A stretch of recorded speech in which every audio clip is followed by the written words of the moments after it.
Buenas noches, ¿me confirman el audio, por favor?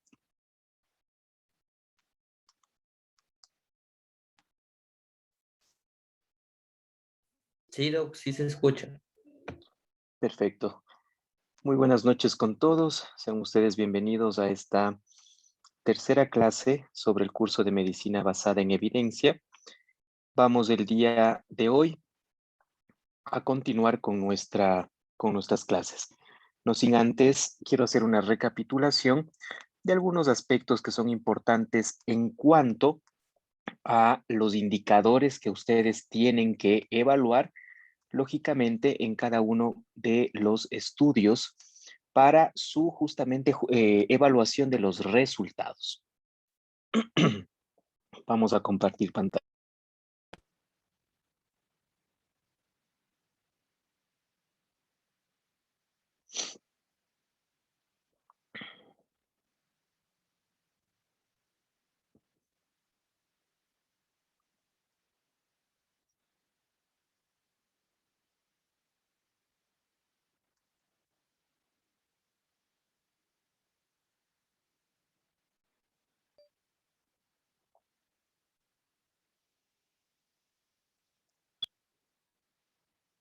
Sí, estamos observando la pizarra.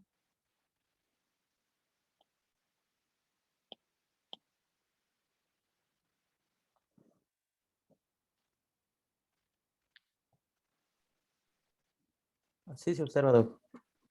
Muy bien. Perfecto. Vamos entonces a mencionar nosotros que en términos generales, los estudios que nosotros nos podemos plantear dentro de un proceso de investigación, obviamente pueden ser de tipo descriptivos, habíamos hablado, ¿sí? Descriptivos u observacionales, ¿no? Los van a encontrar de esa manera. Descriptivos u observacionales y que dentro de estos, ¿sí? Dentro de estos, ustedes pueden tener ya sea una serie de casos, ¿sí? Voy a centrarme en los más usados en la parte de lo que es salud, ¿no? Porque obviamente hay otros y otras clasificaciones ya un poco más generales. Tenemos los estudios de corte transversal. No les voy a poner la palabra corte porque se me van a confundir con el estudio de cortes y van a pensar que se trata de esos, ¿sí? Vamos con los estudios transversales. Vamos con los estudios de casos y controles. Vamos con los estudios de cortes, ¿sí? Dentro de lo que sería un descriptivo u observacional, los estudios, ¿no? Pero si yo tengo, por otra parte, también tengo los experimentales. Y dentro de este tengo lo que es el ensayo clínico, doctores, que puede ser controlado, no controlado, ¿sí? No entremos en esos detalles en este momento. Solamente quiero resumir algunos aspectos de lo que ya hemos conversado. ¿Para qué es importante? ¿Para qué es importante? ¿O en qué situaciones voy a utilizar cada uno de estos casos? Por ejemplo, un estudio descriptivo u observacional de serie de casos, ¿no es cierto? Me va a permitir describir las características de un conjunto de pacientes que tengan una patología común, ¿no es cierto? Es decir, me va a permitir agrupar, reunir, describir cuáles son algunos hallazgos o características de esos pacientes en base a una patología. Estamos claros en qué casos usar una serie de casos, valga la redundancia, ¿sí?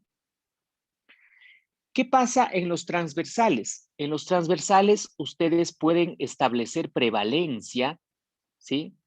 Pueden establecer prevalencia de una enfermedad, de una condición, no solamente una enfermedad.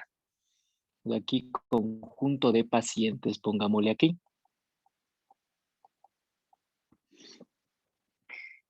Además, pueden hacer una evaluación de pruebas diagnósticas.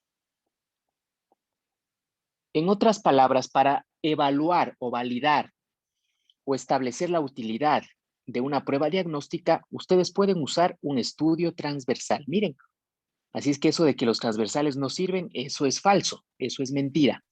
Todo depende del contexto en el cual yo lo utilice y sobre todo el objetivo que tenga de mi investigación. El de casos y controles, obviamente, al igual que los de cortes, ambos, ¿sí? Ambos me van a permitir establecer una relación causa-efecto, ¿sí? Una relación entre lo que sería un factor de riesgo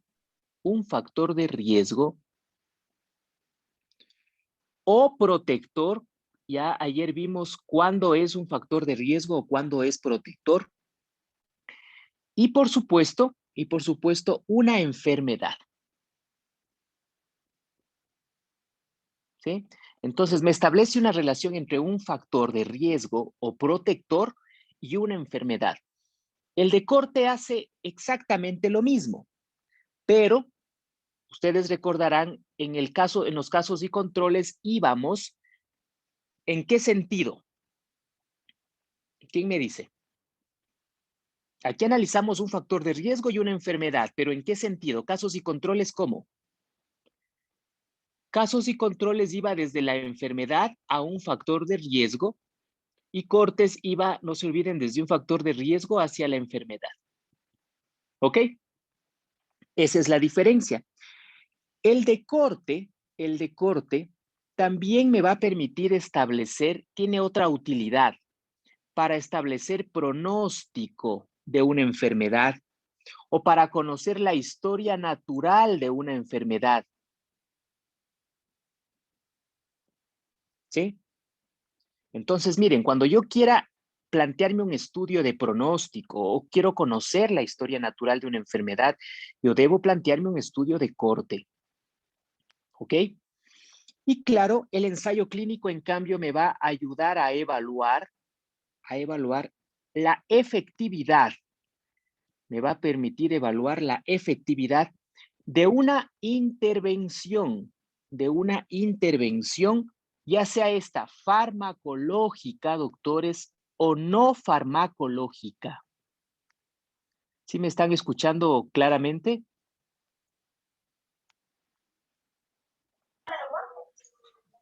Sí, Doc, se le escucha claramente.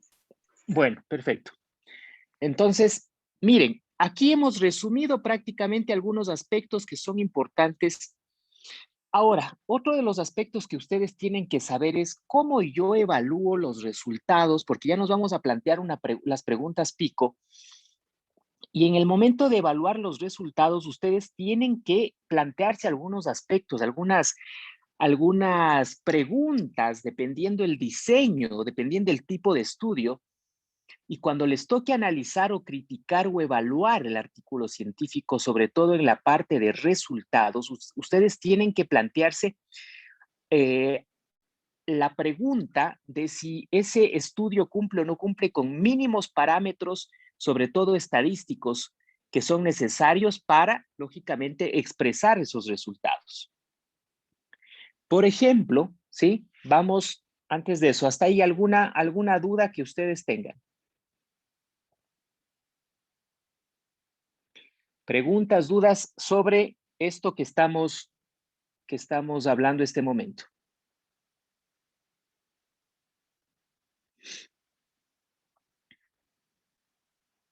¿No? Muy bien. Vamos entonces a comenzar, por ejemplo, en el caso, partamos de esta imagen, ¿no? Estudios descriptivos, observacionales, aquí tengo serie de casos transversales, casos y controles, tengo los cortes, en el experimental el ensayo clínico. Voy a empezar por el ensayo clínico. En el ensayo clínico,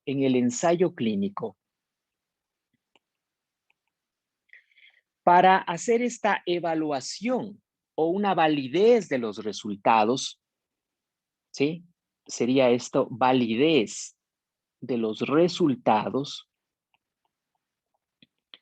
Yo tengo que analizar, ¿sí? Yo tengo que analizar justamente la presencia de algunos aspectos. Por ejemplo,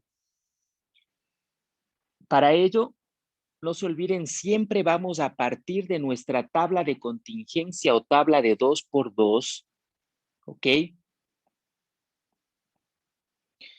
Acá tengo lo que sería prácticamente el desenlace, por ponerles así un término, el desenlace de este ensayo, ¿no?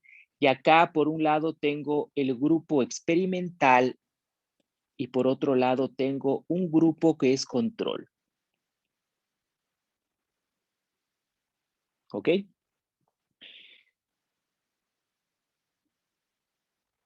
Bien. Hay algunos parámetros que aquí tienen que ser evaluados, como por ejemplo la diferencia de riesgo. La diferencia de riesgo, que es igual, ya les voy a dar exactamente la utilidad que tiene cada uno de estos, ¿no? Entonces, si yo quiero plantear aquí una fórmula, este sería la fórmula C sobre C más D, tomando en cuenta mi tabla de contingencia, ¿no? Bueno, acá le puse en mayúsculas, acá en minúsculas, no hay problema. Menos A sobre A más B. ¿Sí? Otra de las medidas que ustedes tienen que evaluar o validar si es que está presente en ese ensayo clínico es el riesgo relativo.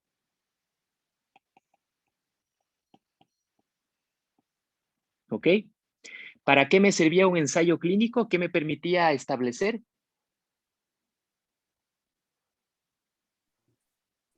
La efectividad de una intervención. Ok, perfecto. Ya, les decía riesgo relativo, la fórmula A sobre A más B dividido para C sobre C más D. Aquí yo les sugiero que tengan un formulario. Sería bueno que tengan un formulario donde resuman todas estas fórmulas que son importantes, o en su defecto las calculadoras. Ayer les pasé unos links en los cuales tienen acceso a las calculadoras para evaluar todos estos aspectos, ¿no? Tenemos también lo que se conoce como la reducción de riesgo relativo. Cada uno de estos tiene su interpretación que realmente no es mayor cosa, no difiere, es solamente la forma de expresarlo, expresar un resultado. Esto es igual, ¿sí? A C sobre C más D menos A sobre A más B. Y todo eso, ¿sí? Dividido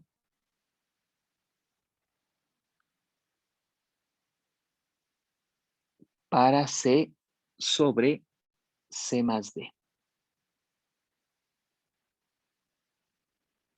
¿Ok? O dicho de otra manera, es igual a 1 menos el riesgo relativo, que está más fácil, ¿no? ¿Ok? Una consulta, doctor. Ajá, sí. Todas estas fórmulas son constantes, no varían, siempre van a estar de esta Sí, manera puestas. sí, son constantes, son constantes. Lo que va a cambiar obviamente va a ser los datos que ustedes tengan aquí en cada uno de estos cuadrados, porque obviamente eso va a depender del número de pacientes y de la investigación que tengan, ¿no? Claro. A, B, C y D, ¿sí? Pero las fórmulas se mantienen, se mantienen. Ya les digo, obviamente ahora tenemos con la tecnología calculadoras, aplicaciones que nos permiten hacer estos cálculos volando, ¿sí? Y nos van a permitir ya en la práctica, ya al hacer todos los días, al leer todos los días artículos científicos, les va a permitir ganar esa experticia. Pero obviamente yo tengo que enseñarles la forma manual y también sí vamos a ver algunas aplicaciones que de pronto ustedes podrían descargarse para simplificar esa situación, ¿no? ¿Puedo también en los ensayos clínicos calcular un odds ratio? Sí, sí puedo hacerlo. Sí, sí puedo hacerlo. Aquí la fórmula tengo A sobre B, ¿sí? Dividido para C sobre D. Voy a ponerle para que no se confundan. Está bien, solamente quiero ordenarle mejor nada más. A sobre B dividido, ¿sí? Para C sobre D. ¿Ya? Tengo también lo que se conoce como el número necesario a tratar, o también conocido como el NNT, ¿sí? Que es igual a 1 dividido para la diferencia de riesgo. ¿Ok? Entonces, mucho ojo con esto, doctores, mucho ojo con esto.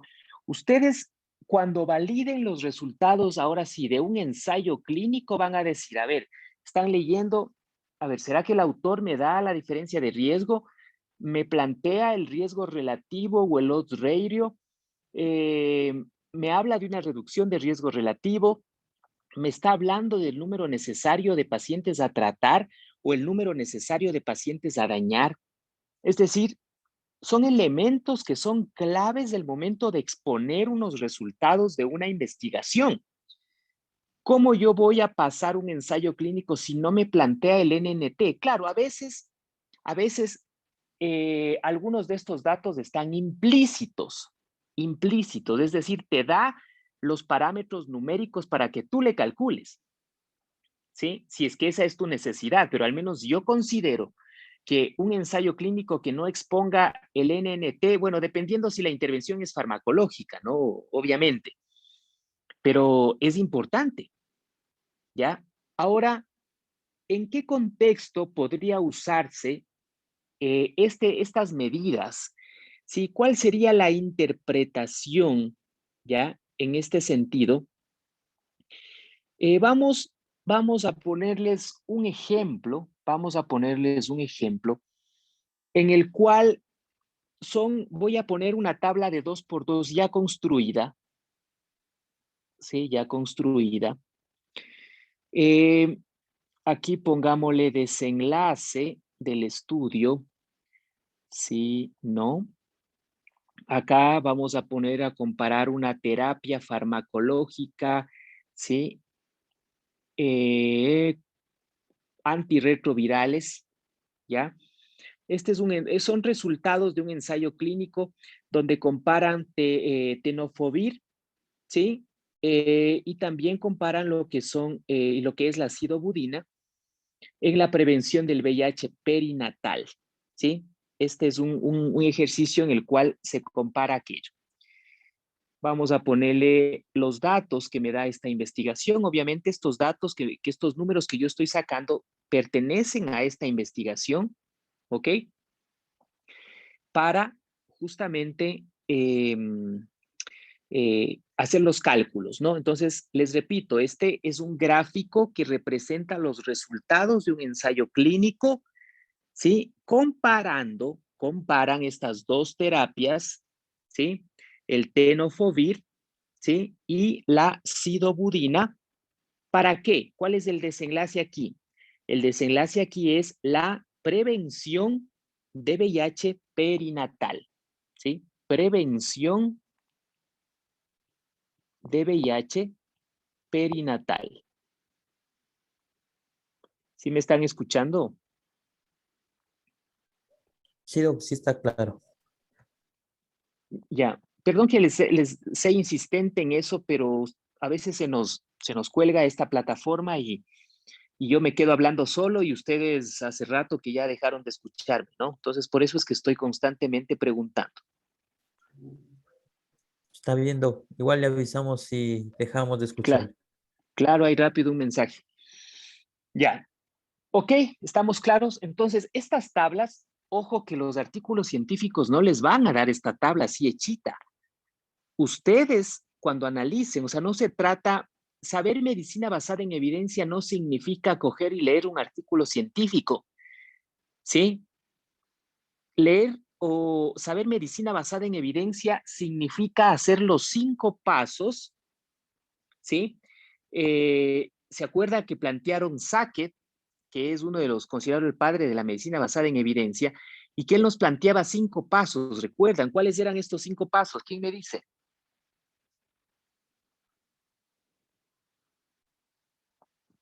A ver, acuérdense. Tener un problema. Primero, tener un problema y que el problema nació o salió de una historia clínica, de un paciente. Sí, yo tengo aquí una realidad que es un caso clínico, tengo un paciente, elaboré la historia clínica muy minuciosamente y de ahí obtuve un problema. Y no solo uno, varios. Y por eso pueden haber varias preguntas clínicas. Pero bueno, supongamos que en ese momento me interesa más o estoy más interesado en un problema que tiene que ver con el diagnóstico, por ejemplo. ¿Ya? Entonces, primer paso, identificar, encontrar el problema y pasar ese problema ¿a qué? A una pregunta clínica. Tengo que trasladar ese problema a una pregunta clínica. ¿Sí? Una vez que ese es el primer paso, el segundo paso, ¿cuál es? ¿O cuál era? Puede ir a la fuente. El segundo paso es, en cambio, Buscar información. buscar información científica capaz de yo dar respuesta a esa pregunta que me planteé en el paso 1. ¿Se acuerdan? ¿Sí?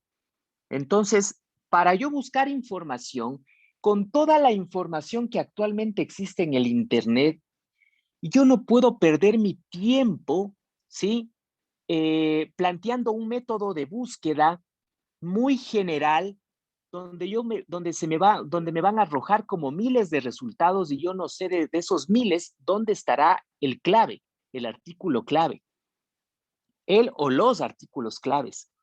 No tengo ni el tiempo ni la paciencia para estar revisando uno por uno esos 1000, ¿sí? Y a la final resulta que voy leyendo 20 y de los 20 no me sirve ni uno, pero ya pasé 1 hora y media en el computador. ¿Se imaginan ustedes ese desgaste que existiría? Entonces, ¿qué es lo que pasa? Y de hecho, eso sucede y sucederá con muchos de nuestros colegas que no conocen la medicina basada en evidencia como realmente tiene que ser concebida. Buscan y resulta que lo primero que encontraron, lo primero que interpretan. Y resulta que lo primero que encontraron no es la realidad.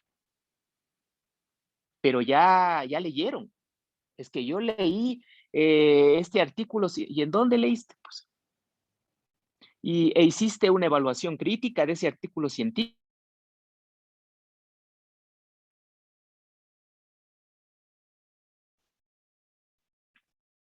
¿Me escuchan?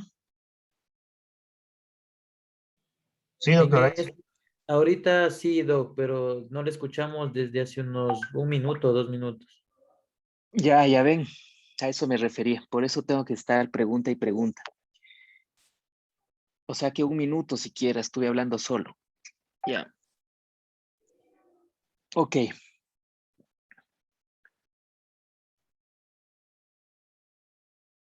Vamos a compartir otra vez pantalla.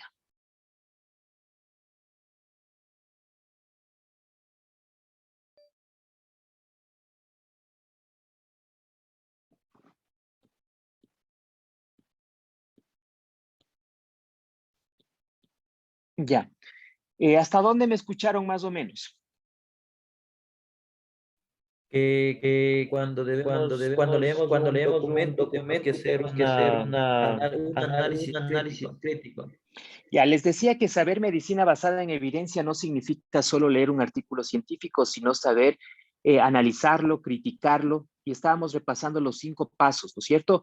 Y habíamos hablado de que el paso número 2 es justamente la búsqueda de información, y les decía que no tenemos el tiempo ni la paciencia para buscar en cualquier lado, porque si yo pongo o no sé buscar o pongo muy general esa búsqueda, me va a arrojar miles de resultados que no voy a saber dónde estará el artículo clave, ¿no es cierto? Y resulta que por el tiempo simplemente cojo por ahí unos 2, unos 3 y resulta que han sido los peores. Pero yo ya leí un artículo científico y entonces yo ya empiezo a hacer conjeturas en base a un artículo científico que ni siquiera tiene el peso o la calidad o la validez necesaria, una validez interna y externa, por supuesto, necesaria o suficiente como para extrapolar esos resultados a mi población o a mis pacientes. ¿Sí? Y claro, entonces yo digo, yo leí un artículo científico. Sí, pero ¿hiciste una validación de ese artículo? ¿Ok? Entonces, ¿se imaginan ustedes ya tener un motor de búsqueda o motores de búsqueda ya seleccionados? ¿Y se acuerdan esta estructura del 6S que les había mencionado? ¿Se recuerdan? Sí, sí. Ya, en donde les decía, sí, ustedes pueden optar como un primer método de búsqueda el Google académico. Utilicen el académico, ¿no? Por obvias razones. Después pueden ir al PubMed, después al PubMed Clinical Queries. Nuevamente, Doug, no se le escucha. Ahí, ¿me escuchas? ¿Sí me estás escuchando ahí? Sí se le escucha, doctor. Sí, entonces, no, ahí sí se me escucha. Ahí ya tienen que revisar sus conexiones en cambio. Ya, tienes al PubMed Clinical Queries, tienes al Cochrane Plus o el Library, tienes las guías del NICE, la McMaster Plus, y finalmente puedes y tienes UpToDate o Dynamed, ¿sí? Ahora que ya claro yo, habrá algunos colegas o algunos profesionales que a través de una suscripción pueden tener ya el UpToDate o el Dynamed y pueden ir directo, porque esto obviamente es una pirámide, ¿no? Donde en la cúspide, o sea, en la parte del UpToDate o Dynamed, para recordarles un poco lo que estábamos hablando en la clase anterior, en las clases anteriores, más o menos la calidad de la evidencia se plantea en este sentido, ¿no? Sí, y yo tenía los sumarios como el UpToDate, el Clinical Evidence, el Dynamed, los tenía por acá, arriba, ¿sí? Y los estudios individuales están en la base prácticamente. Entonces, el tener el UpToDate, el tener el Dynamed, a mí me permite llegar rápidamente a la cúspide, a la cumbre. Es decir, ahorrarme haber buscado tantos artículos que de pronto no me aportaron con la suficiente información o con la información válida. ¿Se dan cuenta lo importante que es tener un UpToDate o un Dynamed? ¿Sí? Obviamente no siempre está accesible esta suscripción, pero me ayuda a ahorrarme tiempo, pero que no imaginan ustedes. ¿Sí? Imagínense lo que sería buscar en el PubMed artículo por artículo sobre un tema en específico y eso más de la búsqueda, que escoja o tenga que leer varios para saber dónde están los mejores. En cambio, el UpToDate y el Dynamed ya me seleccionaron a los más relevantes y me están poniendo la información de los más relevantes. ¿Sí estamos claros para qué es importante saber dónde buscar? ¿Sí? Sí, Doc. Ok. Entonces, ese es el segundo paso de estos 5 que les decía. El tercero, ¿cuál es? Una vez que ya he buscado la información, ¿no es cierto? En el segundo, el tercero es someterlo ¿a qué? A una crítica. Hay que analizarlo, criticarlo, evaluar sus resultados. ¿Sí? ¿Qué más? ¿Qué otro paso sigue? Aplicar el conocimiento validado. Perfecto. Después, una vez que he hecho eso, que ya he hecho la crítica, que ya he hecho la evaluación, entonces ahora sí tengo que aplicar ese conocimiento, ¿sí? Tengo que aplicar ese conocimiento ya a mis pacientes. Y después, ¿cuál? Finalmente, Seguimiento.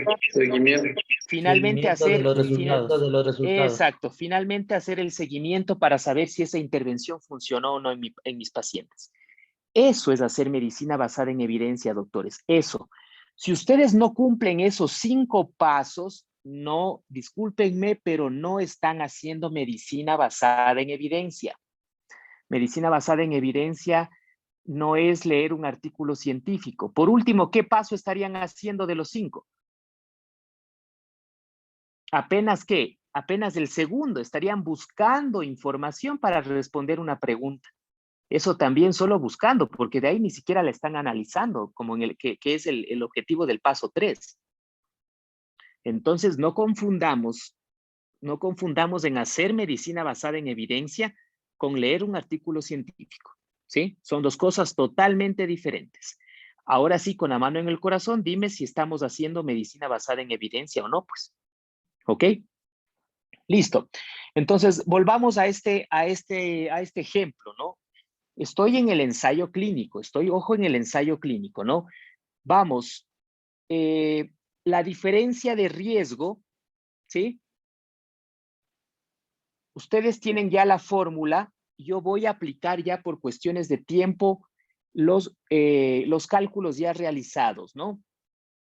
Si alguien quiere y dice, no, yo no me confío, voy nomás a hacer el cálculo, entonces hágalo, no hay ningún problema. Por cuestiones de tiempo, como les decía, voy a poner los resultados ya de los cálculos. Y después vemos o vamos viendo qué significa cada uno. Porque si no, no tendría sentido, ¿no es cierto? ¿Qué también será SRR? ¿Qué será? ¿Qué me querrá decir esa triple R?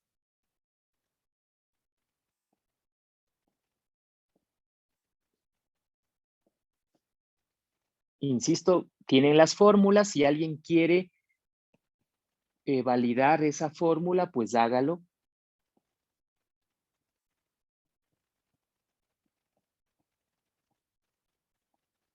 ¿Ok? Listo. Entonces, es importante, ¿sí? La primera medida que se debe calcular es el riesgo, definitivamente. Habíamos hablado de que el riesgo no es sino una característica, ¿sí? O es una posibilidad de desarrollar un evento, ¿no es cierto?, dentro de un grupo, ¿sí?, al cual se expone o no un factor, ¿ya? Eso en términos, digamos, de lo que implica el riesgo, ¿ya? Obviamente no siempre un riesgo implica peligro, no siempre tiene que hablar de peligro. Puede también ser un desenlace que no necesariamente es negativo, o sea, como la mortalidad, como una complicación, sino también puede ser positivo en términos de estar hablando de curación, de mejoramiento de la enfermedad, etcétera, etcétera. Entonces, no siempre se puede hablar en ese sentido. Recordarán ustedes que cuando hablábamos de el RR, establecíamos, ¿sí?, que para que sea un riesgo, tiene que ser mayor a 1. ¿Qué significa? Claro, mayor a 1 para que sea un riesgo. Si es igual a 1, entonces no hay riesgo. Y si es menor a 1, ¿qué significaba? Protección. Sí, significa que es un factor protector. Perfecto. ¿Ok? Partamos de eso, ¿sí? Entonces, por ejemplo, les voy a dar lectura a algunos de los resultados de este ensayo clínico, ¿sí? Dice, el riesgo de infección perinatal, mucho ojo con la redacción que les voy a hacer, ¿no? El riesgo de infección perinatal de VIH para los grupos control, ¿sí? Para los grupos control.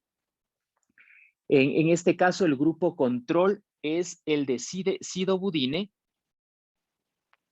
y este es el experimental, ¿sí? Entonces dice, para los grupos control, en este caso sidobudine, y el experimental, que es con tenofovir, fueron de 0.18, que equivale a 1.8%, y 0.006, que equivale al 6% respectivamente. ¿Qué me está dando acá? Dice, el riesgo de infección perinatal de VIH en los grupos, en el grupo control fue, en este caso, el grupo control es el del sidobudine, fue de 0.018, es decir, 1.8%, y para el grupo experimental fue de 0.006 o 0.6%. ¿Ok? Dice, mostrando una diferencia de riesgo, mostrando una diferencia de riesgo, ¿sí? ¿De cuánto? ¿Cuánto es la diferencia de riesgo? 0.012, eso en porcentaje es de 1.2%.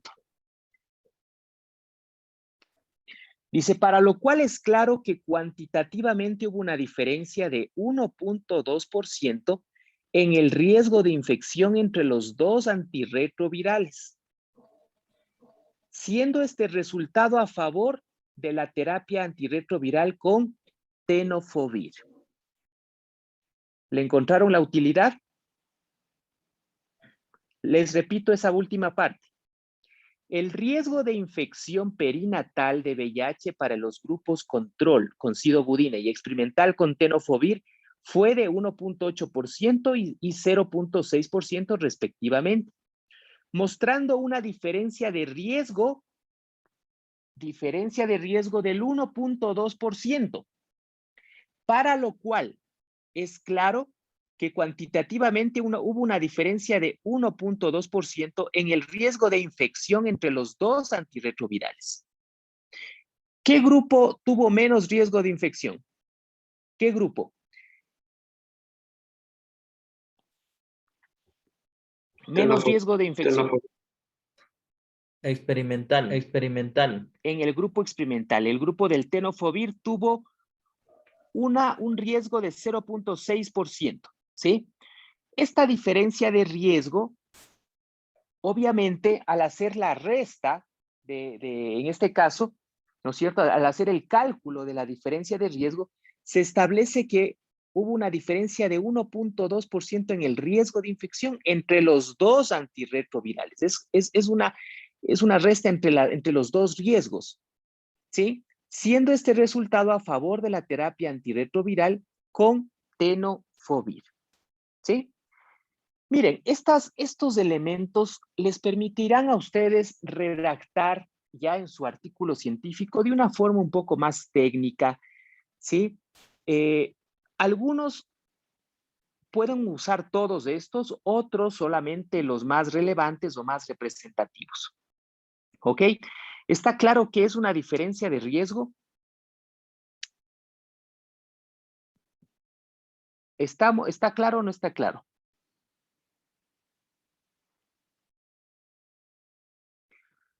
Bien, vamos ahora, dice otra forma, vamos a ver ahora lo que es el riesgo relativo o razón de riesgos también se llama, ¿no? Riesgo relativo o razón de riesgo. Para esto, obviamente, nosotros tenemos aquí esta tablita que les he puesto. Si el valor del RR es mayor de 1 es riesgo. Si es 1 no hay riesgo y si menos de 1 es un factor protector. ¿Cuánto es mi RR? 0.33. ¿Qué significa esto? ¿Hay riesgo o es un factor protector? Es un factor protector. Perfecto, ¿sí? ¿En cuánto podría decir? ¿A favor de quién primero? ¿A favor del sidobudine o a favor del tenofovir?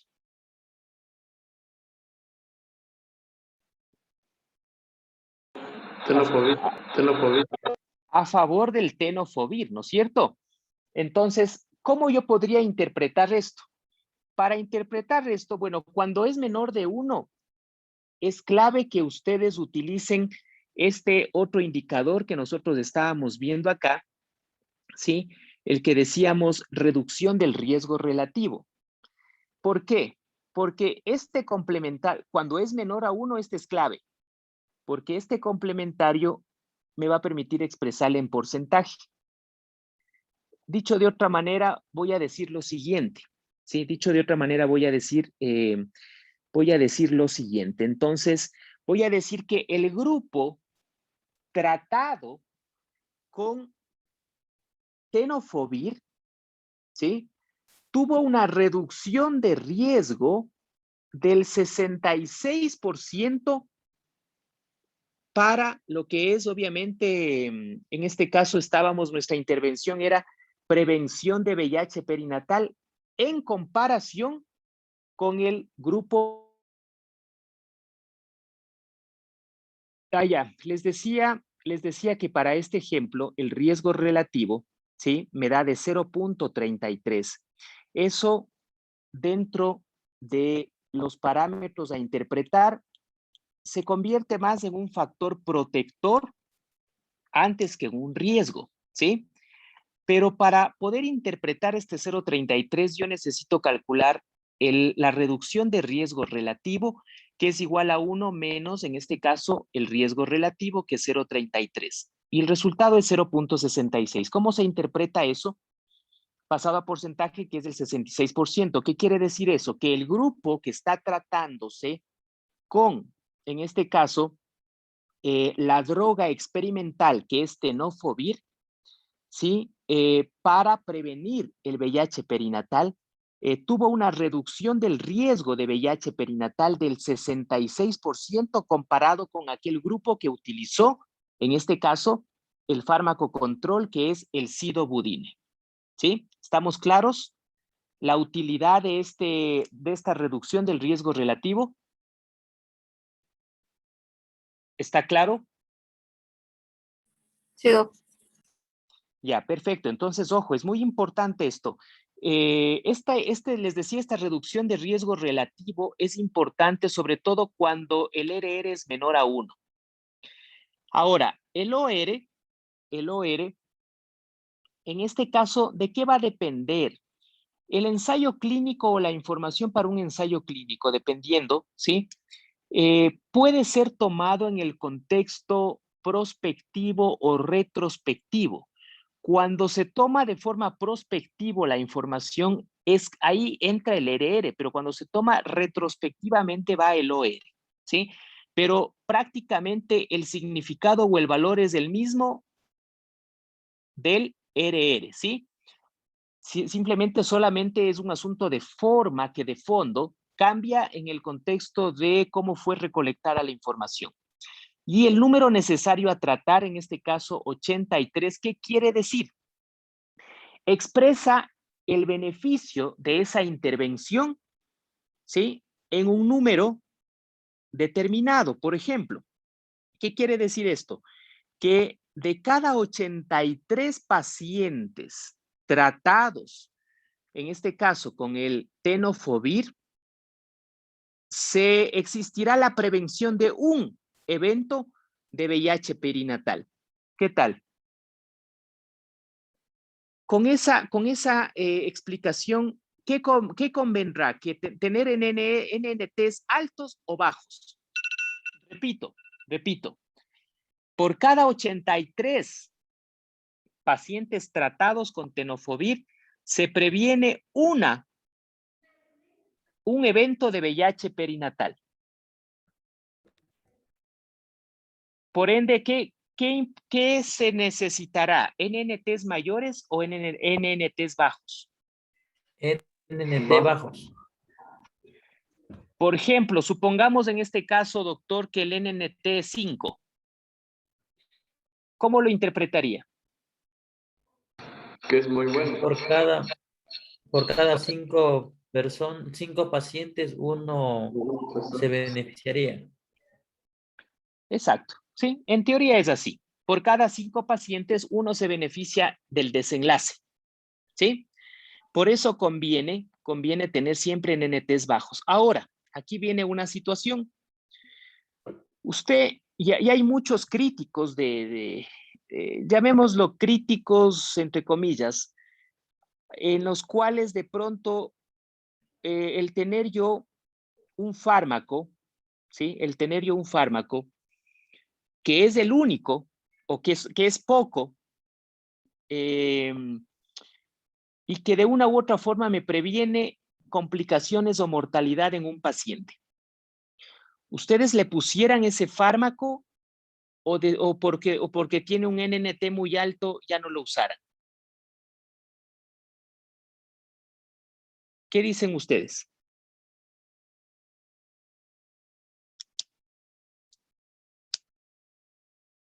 Les voy a poner un ejemplo.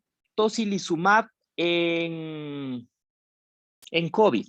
Ya, no estoy seguro del dato del NNT, pero voy a poner un ejemplo. Por ejemplo, tiene un NNT de 20 o de 30 para lo que es mortalidad en pacientes con neumonía por COVID. ¿Utilizan o no utilizan el fármaco?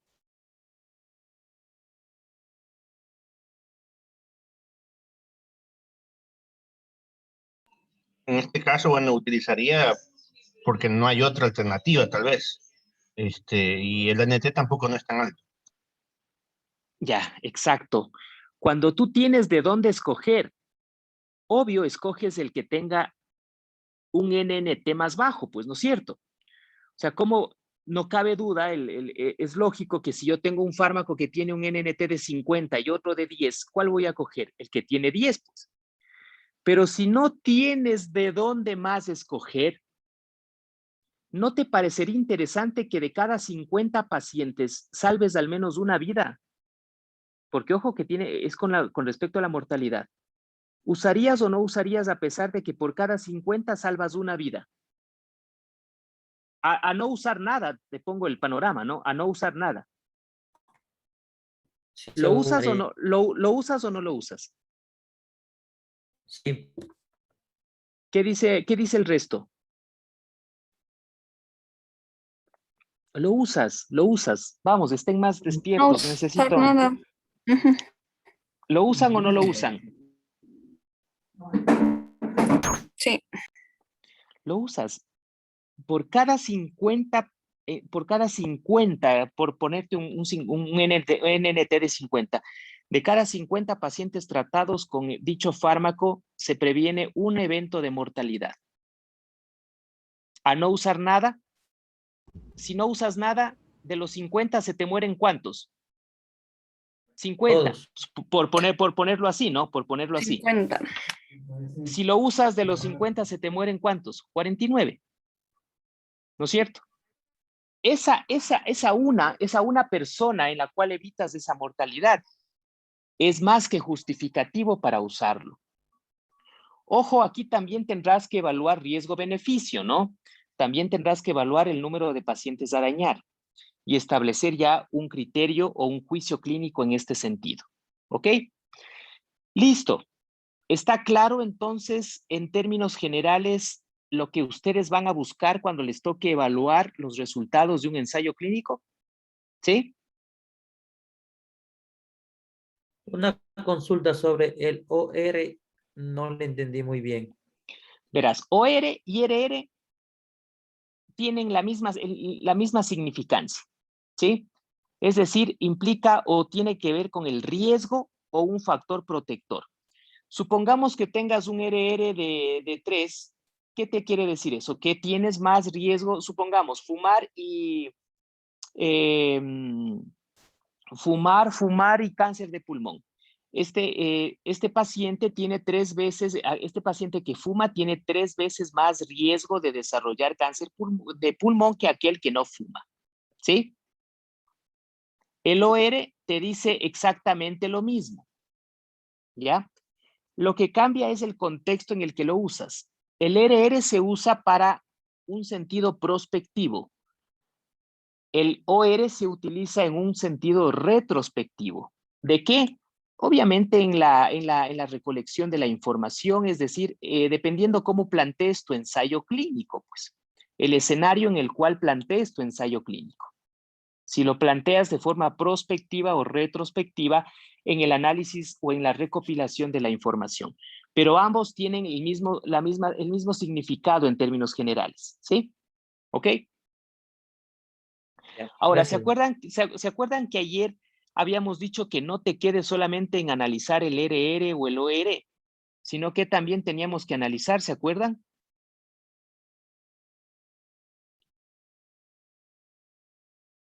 ¿Qué más tenía que analizar? Índice de confianza. Tengo que analizar también el intervalo de confianza y el valor de P. ¿Sí? No se van a olvidar de eso. Cuidado. Claro, este momento yo no estoy trabajando con una calculadora o con un software. Claro, puedes también calcular. Miren, podrías calcular los intervalos de confianza a través de fórmulas, pero obviamente necesitaríamos ahí sí un diplomado de medicina basada en evidencia. ¿Ya? Sí puedes hacerlo, pero para eso podrías utilizar o hacer válido, en este caso, algunas aplicaciones o softwares. Grábense en estos números de esta tabla, doctores. Grabémonos estos números o hagan una captura en sus teléfonos porque les voy a preguntar estos datos del 2, 3, 23, 25. Esto les voy a preguntar. Vamos a pasar eso a una calculadora, a una aplicación.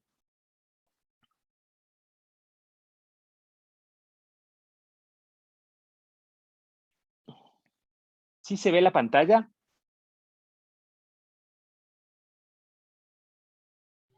Sí, doc, sí se ve. Ya, a ver, denme los datos.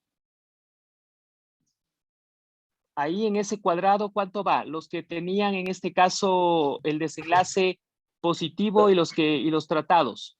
¿Cuánto da? 2. 2. Ya, el de al lado, 323. 323. El de al lado, el de abajo, perdón, del 2, 25. 25. Y acá, 1361. 13. 61. Ya, ahí estamos. Ponemos calcular y listo. ¿Sí? Entonces, miren, aquí tengo, bueno, en este no me calcula, quería que me dé los intervalos de confianza. Todo depende de la aplicación que ustedes usen. Veamos otra, veamos otra.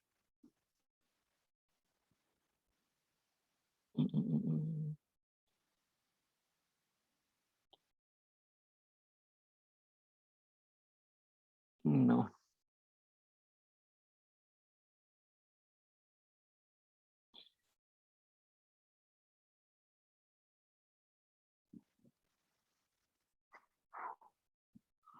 A ver, aquí era 2, acá era ¿cuánto?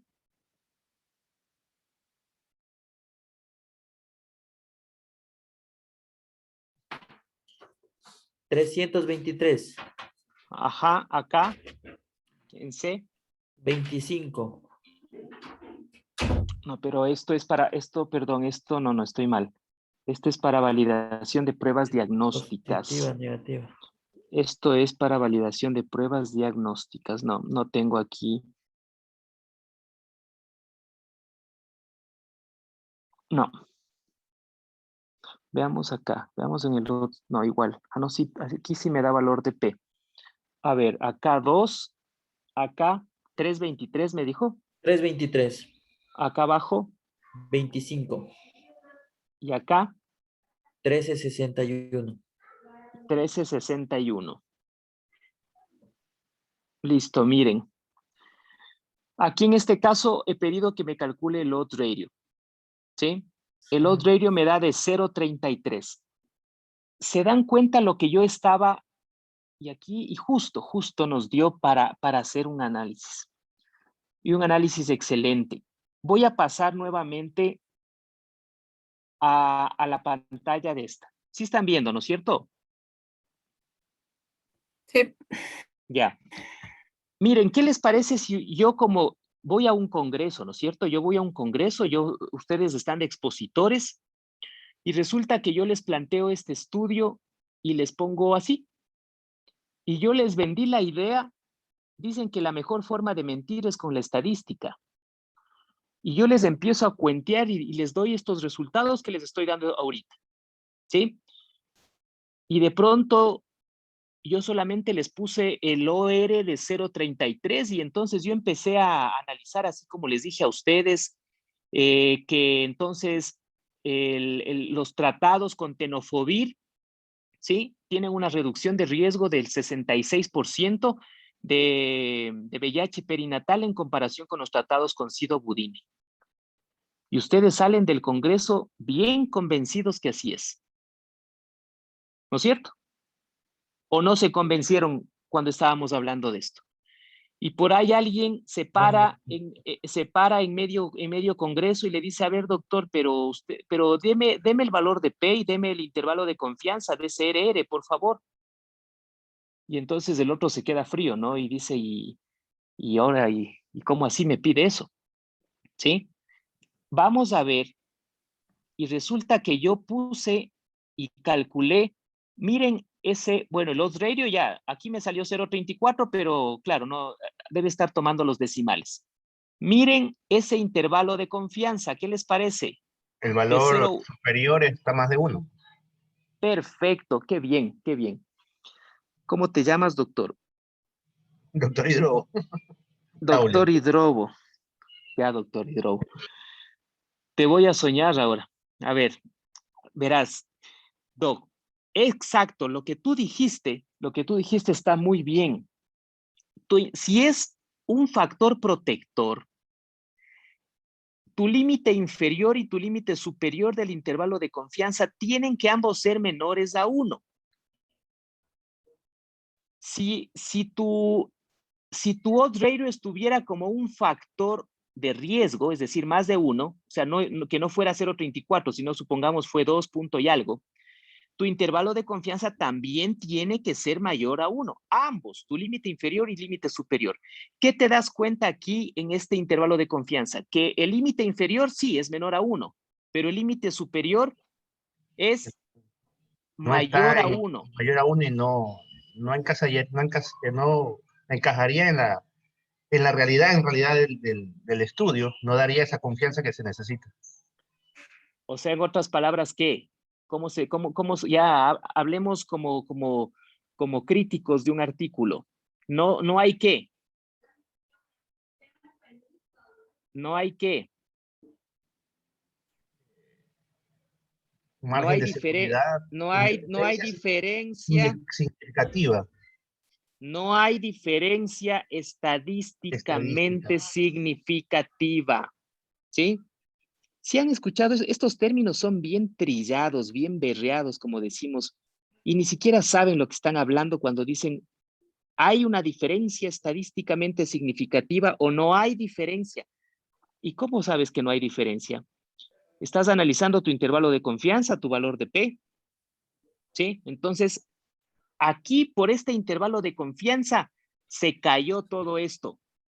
Ese 0.34, aquí yo puedo concluir que no hubo diferencia estadísticamente significativa. Y peor con el valor de P. Miren esa P. La P tiene que ser ¿cuánto para que haya diferencia estadísticamente significativa? Menor a 0.05. Menor a 0.05, perfecto, doctor. Y debe cumplir todos los parámetros, o sea, tu intervalo de confianza tiene que estar bien, tu valor de P tiene que estar bien. Entonces, yo me pararía en medio congreso y le dijera, doctor, lo que usted me está diciendo es falso. No es así como me quiere vender usted la idea. ¿Sabes quiénes te venden así las ideas? ¿Quién crees que te venden así? Exacto. Esos manes te venden así las ideas. ¿Sí? Puta, y vos, claro, como estás comiendo ese rato, o sea, ¿qué? No le paraste ni bola al intervalo de confianza. Es más, ni siquiera te presentan. Por si acaso por ahí vaya a haber algún pilas. Ni siquiera te presentan. Pero imagínate, tú le pides y resulta que él te enseña y si es honesto te da y dices, doctor, no es así. Resulta que se puede concluir entonces de esto que estábamos haciendo acá. ¿Qué podemos concluir? Que el tratar con sidobudine o el tratar con tenofovir no hubo diferencia estadísticamente significativa en la prevención de VIH perinatal, doctor. ¿Qué te parece? O sea, te da igual, o sea, en otras palabras, sigue tratando con sidobudine, porque de pronto el otro es más caro, de pronto el otro alguna cosa, o de pronto está de moda y el hospital quiere comprar porque está, no, a ver, un ratito, aquí no, ¿para qué vas a comprar si el sidobudine está muy bien? Es más, en este estudio no hubo diferencia estadísticamente significativa en la prevención de VIH perinatal.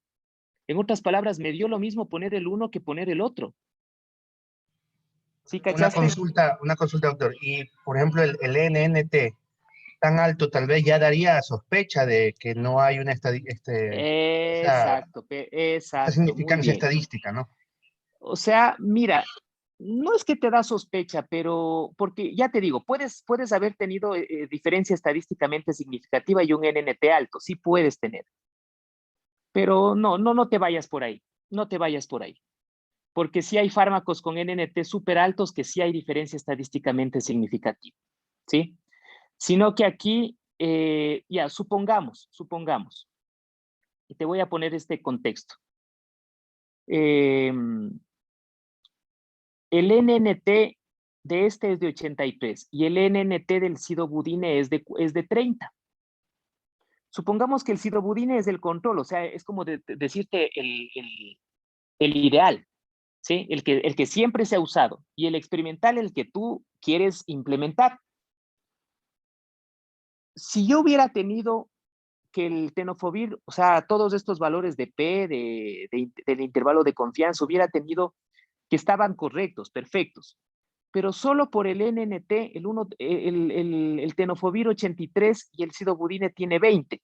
¿Con cuál te quedarías? Con el sidobudina. Seguirías usando el que has venido usando, ¿no es cierto? Entonces, miren que estas decisiones, incluso comités científicos, tienen que hacer un análisis así de las cosas, porque muchas veces, y así también se analizan las vacunas, ¿sí? Así también se analizan cualquier intervención, ya sea, recuérdalo, algo farmacológico o no farmacológico. Y a veces cometemos errores garrafales por no saber medicina basada en evidencia o por querer implementar tal o cual medida o intervención que está de moda y resulta que no me aporta más allá de la que ya se ha venido haciendo. ¿Te diste cuenta? ¿Sí? ¿Qué te parece? Sí, doctor. Entonces, esto es hacer medicina basada en evidencia, esto. Ya ves, yo también casito también te convenzco del tenofovir. Y menos mal nos pusimos a analizar el intervalo de confianza y el valor de P y nos dimos cuenta de esta situación. ¿Ok?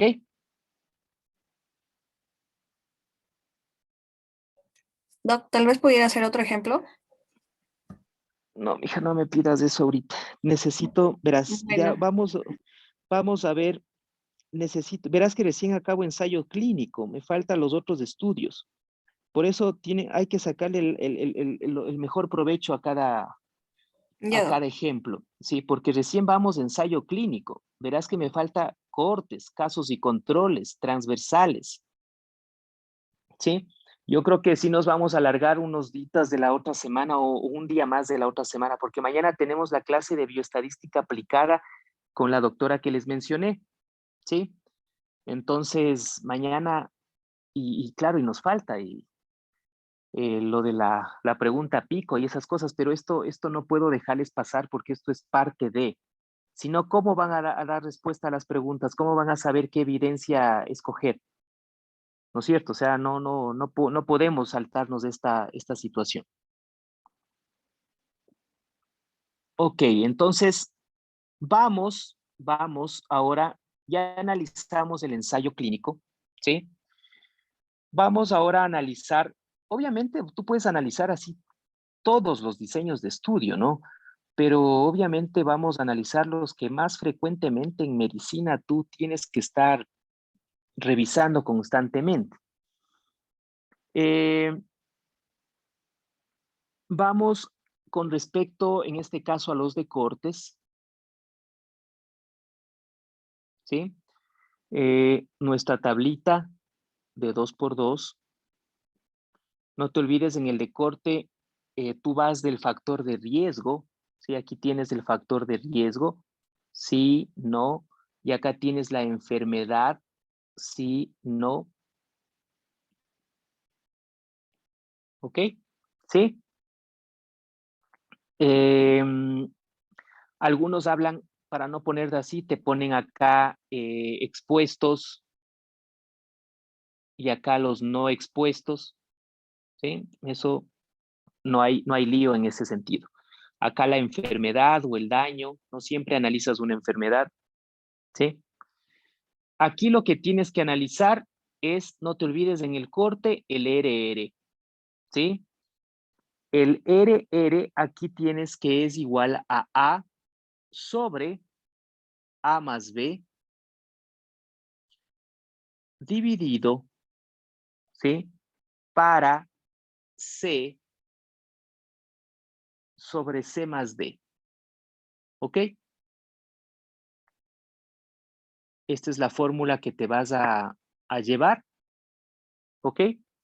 En el de cortes. ¿Ya? Ahora, en el de casos y controles. Aunque el ensayo clínico nos ayudó a despejar todas estas cosas también, ¿no? Fue como haber analizado todos, creo. Ya, aquí igual tienes tu tablita.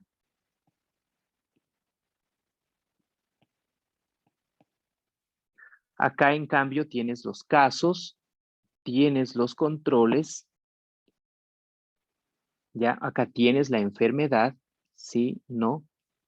Aquí, en cambio, vas a calcular el OR. Entonces, no te olvides, el RR es para el de cortes, el OR en el de casos y controles. Cuidado, vas a cambiar eso. Ya. Acá tienes que esto es A sobre B dividido para C sobre D. ¿Ok? Tienes ya otra fórmula. Esto, aunque esto ya hablamos ayer, ¿no es cierto? Ya sí hicimos, incluso analizando esto es que vimos el valor de P, el intervalo de confianza, que estos tienen que, obviamente si es más de 1 es riesgo, si es igual a 1 no hay riesgo, si es menos de 1 es un factor protector. Sí, esto ya lo hemos analizado. ¿Ok? Eso tienes que darte cuenta entonces, ¿no? Ahora, con respecto a los estudios de diagnóstico.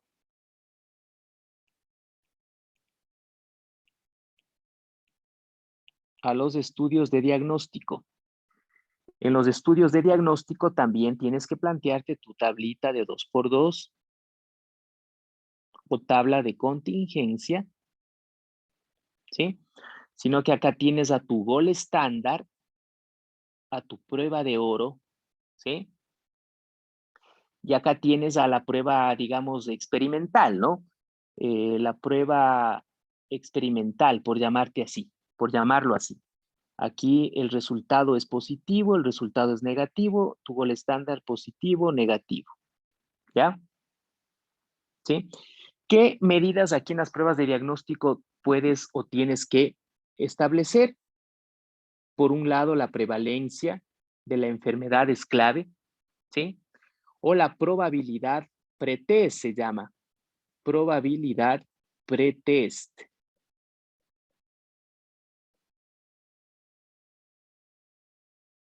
¿Ya? Si has de haber escuchado la prueba. Cuando te hablen de probabilidad pretest no es otra cosa sino la prevalencia de esa enfermedad. Tienes que calcular la sensibilidad, la especificidad, valor predictivo positivo, valor predictivo negativo, LAIRIQ radio positivo, LAIRIQ radio negativo, ¿sí? También lo que sería la probabilidad post-test,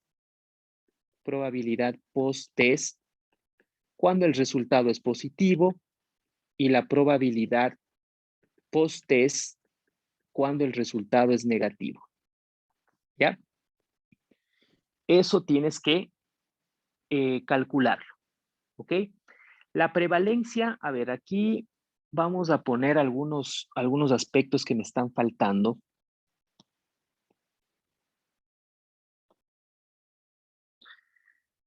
Vamos a ponerle aquí.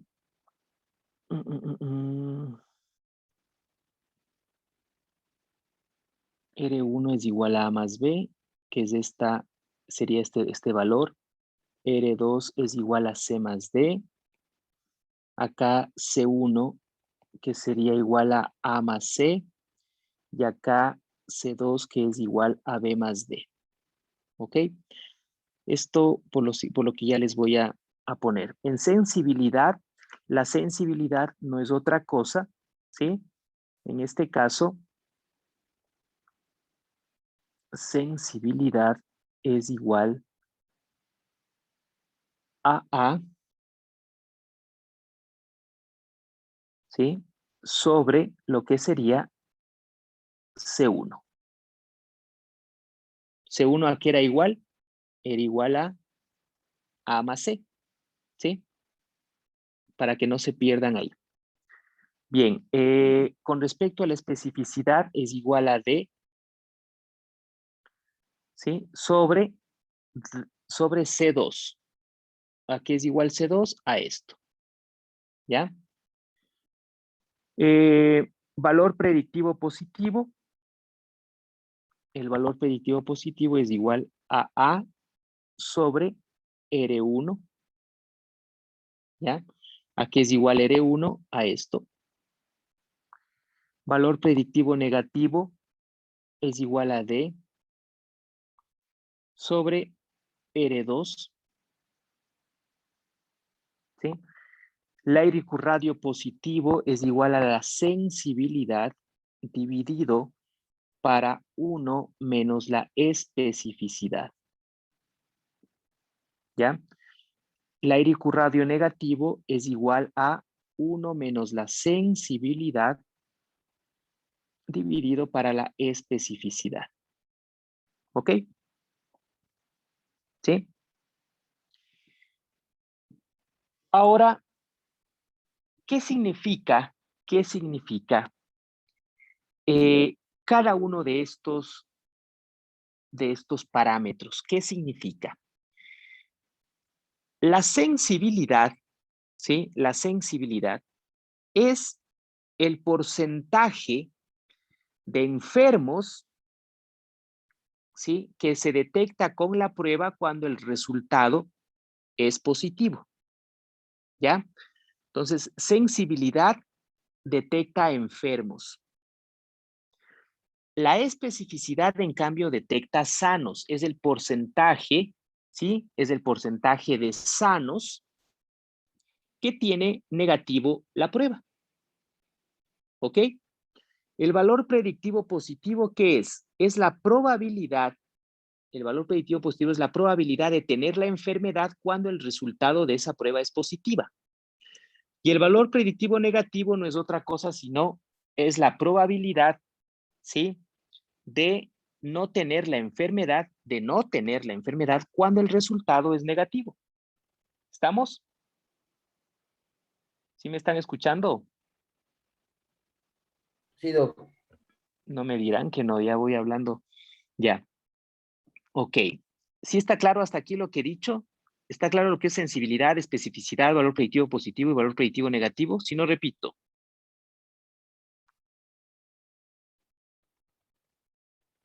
Díganme. ¿Está claro?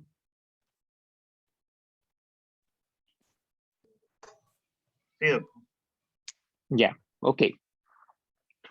¿Qué es esto de la razón de verosimilitud? Miren, realmente nos hemos acostumbrado, nos han vendido la idea de que sobre todo en este caso, los valores predictivos son claves en el análisis o en la validación de una prueba diagnóstica.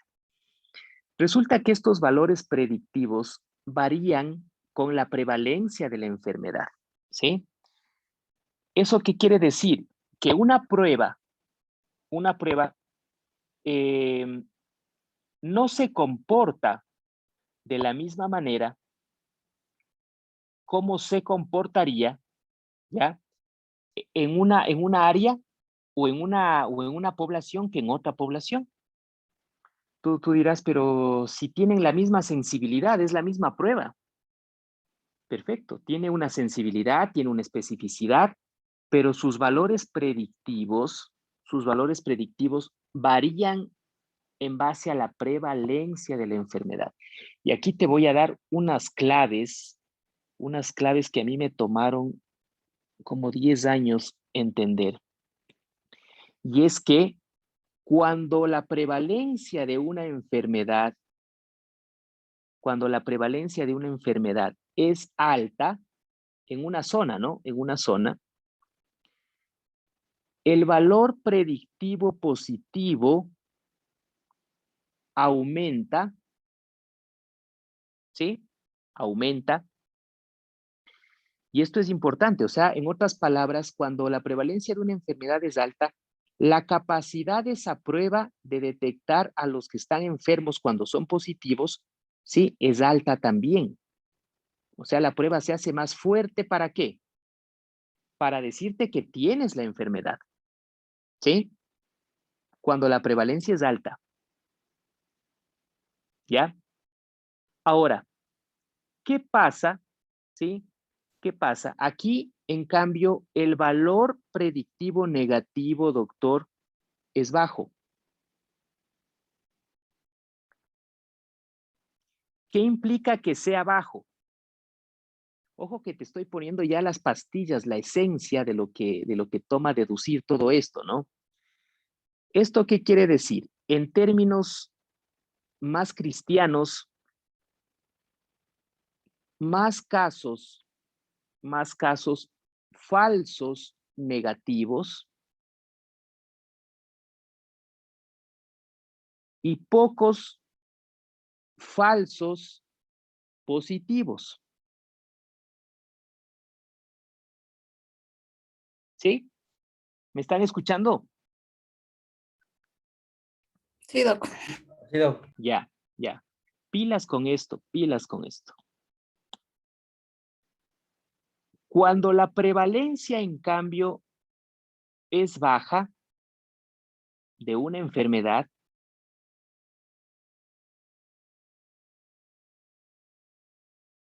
aumenta el valor predictivo negativo, aumenta.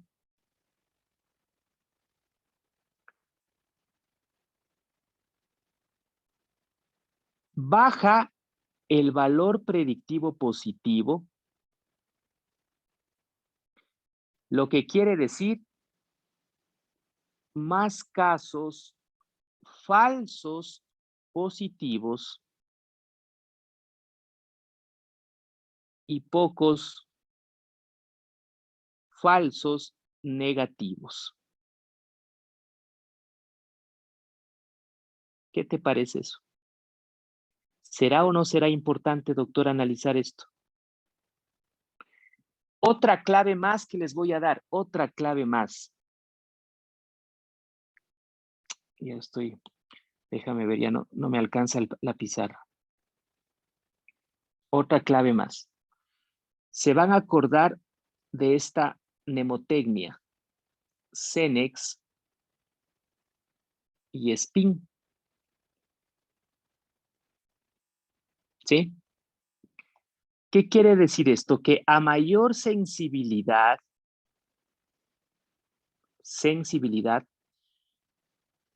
mayor valor predictivo negativo y por ende se excluye enfermedad. En otras palabras, una prueba que es más sensible tiene mayor valor predictivo negativo y me permite excluir enfermedad. Una prueba, en cambio, que es altamente específica, su valor predictivo positivo va a ser alto, ¿sí? Y por ende incluye enfermedad. ¿Sí está claro cómo interpreto esa mnemotecnia?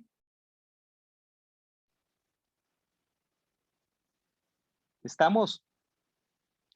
Digan algo, doctores. No se Sí, doc. dormirán, no se dormirán. Estamos bien Eh, concentrados. ya, pilas ahí porque esto es clave. ¿Ya? ¿Puede repetir, Doc, por favor? ¿Toda la clase? ¿O La solo parte de esto? la mnemotecnia. Ya. Cenex spin, ¿no es cierto? ¿Qué quiere decir esto? A mayor sensibilidad, por eso esto que dice C, mayor valor predictivo negativo, por eso la N, y por ende me sirve esa prueba para excluir enfermedad. ¿Sí? La otra, a mayor especificidad, mayor valor predictivo positivo, y por ende la prueba me sirve para incluir enfermedad, o sea, para confirmar. Una prueba más específica te confirma enfermedad, una prueba más sensible te descarta enfermedad. ¿Estamos? Sí, doc. Ya, perfecto. Entonces, ahora, regresemos a esto de la prevalencia. Entonces, les decía que los valores predictivos cambian con la prevalencia de la enfermedad, ¿sí? Ustedes dirán, bueno, y doctor, ¿y qué es una prevalencia alta y qué es una baja? Algunos toman el 10%. Con menos de 10% se habla de prevalencia baja. Con más del 10% es prevalencia alta, ¿sí? Más o menos. Por eso, doctores, cuando empezó la pandemia y cuando salieron las pruebas rápidas, nosotros, bueno, en mi hospital, yo trabajo en el hospital IES de Riobamba. Yo en ese entonces estaba de director técnico de hospitalización y iban a hacer una compra brutal de pruebas rápidas de anticuerpos para diagnóstico de COVID. Hoy sabemos que esas pruebas no sirven para nada en el diagnóstico de COVID. Ahora sabemos. En ese momento no sabíamos. Hicimos un ejercicio, me acuerdo, nos reunimos toda la comisión, bueno, todos los involucrados y expusimos las sensibilidades y especificidades de 3 pruebas, una coreana, una china y una, me parece que era una americana. Hicimos un ejercicio y realmente, claro, la prevalencia